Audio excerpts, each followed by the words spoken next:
ચૂંટણી આવે ત્યારે અલગ અલગ પક્ષો દ્વારા પોતાના ઢંઢેરાની જાહેરાતો કરવામાં આવતી હોય છે, પરંતુ પ્રાથમિક સવલતોની કોઈ પણ પ્રકારની વ્યવસ્થા કોઈ પણ પક્ષ દ્વારા ન કરાતી હોવાની ફરિયાદો જોવા મળી રહી છે।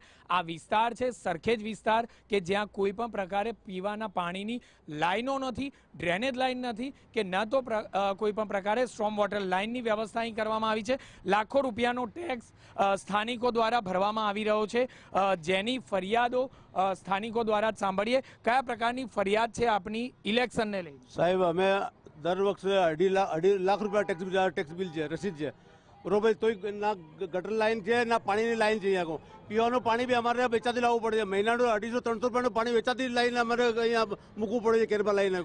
એટલા બધા પરેશાન થઈ ગયા છે ને અમે કે જરા બી ગટર લાઈન નથી, પાણી બી નથી અહીંયા આપતા નથી। અમે જીઆરબી ઓફિસરમાં જઈએ છીએ ને તો ચલાવી ધક્કા મારીને બહાર કાઢી નાખી છે, સાહેબ નથી હાજરમાં આવ્યા, થઈ જશે તમારું કામ થઈ જશે એવું અમે ધક્કા ખવડાવે છે ઓફિસમાં જઈને। કોઈ પણ પ્રકારની ફરિયાદનું નિરાકરણ થતું નથી। આપ શું માની રહ્યા છો જે આપના પ્રશ્નો છે, પીવાના પાણીની વ્યવસ્થા હોય કે અન્ય કોઈ, આપના ઉમેદવારે ક્યારે આપના પ્રશ્નોનો સમાધાન લાવવાનો પ્રયત્ન કર્યો છે? કભી જ આ બાજુ આવવાનો કોઈ કોશિશ જ નથી કરી, અને જઈએ તો કોઈ સામાન નથી હોતું, હાજર નથી હોતા। દર ચોમાસામાં વાર પાણી ભરાય છે, રોડ નવો બને છે પણ પાણીનો નિકાલનો કોઈ રસ્તો જ નથી કરતા આ લોકો। આજે ખાડા પડી જાય છે, કેટલા એક્સિડન્ટ થાય છે, એનો કોઈ નિકાલ ન થતો। વર્ષોથી પાણી ભરાય છે, આજ બહારગામથી કોઈ વ્યક્તિ આવી હોય તો એને પેશાબ પાણી જવું હોય તો બિચારો ક્યાં ફરે તો પેશાબ પાણીને કોઈ સગવડ નથી।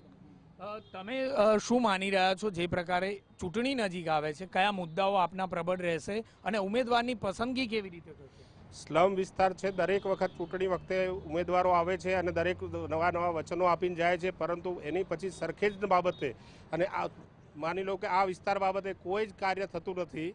દરેક જગ્યાએ ગણતરી કરે છે લોકો કે આ વિસ્તારમાંથી આટલા વોટ આવે છે, પણ આ વિસ્તારની સમસ્યાઓ જે છે પાણીની, રોડની, એના તરફ બિલકુલ કોઈનું ધ્યાન નથી। ઉમેદવાર જીતીને ગયા પછી આ એરિયામાં કોઈ દિવસ ફરકતા બી નથી એમ। આ વખતે જે પ્રકારે આપની સમસ્યાઓનું કોઈ સમાધાન લાવવાનો પ્રયત્ન ઉમેદવારોએ નથી કર્યો, આ વખતે આપ શું માની રહ્યા છો, કેવી રીતે ઉમેદવારને આ લડત આપશો? ઉમેદવાર અહીંયા આવશે બરાબર છે તો એમને પહેલાં અમારા પ્રશ્નો સોલ્વ કરવાનું એમને કહીશું કે ભાઈ અહીંયા ચોમાસામાં પાણી ભરાઈ જાય છે, ઘૂંટણસમાં પાણી ભરાય છે, દુકાનોમાં પાણી આવી જાય છે, પેશાબ પાણીની કોઈ સગવડ નથી હોતી। હવે અમારે ત્યાં કસ્ટમર પેશાબ પાણી કરવા માટે ક્યાં જાય, કોઈ એવી સગવડ નથી। પછી પીવાના પાણી ડ્રેનેજ લાઈન નથી, પીવાના પાણીની પણ લાઈન નથી, બધી રીતની તકલીફો અહીંયા ઊભી થઈ છે। હવે જો ઇલેક્શન એ લોકોને વોટ લેવા હોય તો અમને પૂરેપૂરી એ લોકો સગવડ કરી આપશે, અમે વોટ આપવા એમને તૈયાર છે।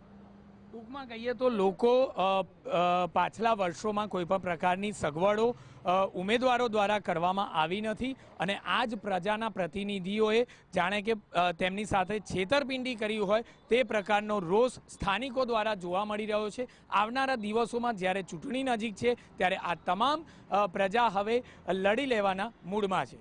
કેમેરામેન હિરેન ખલાસ સાથે જિગ્નેશ પટેલ, TV9 અમદાવાદ।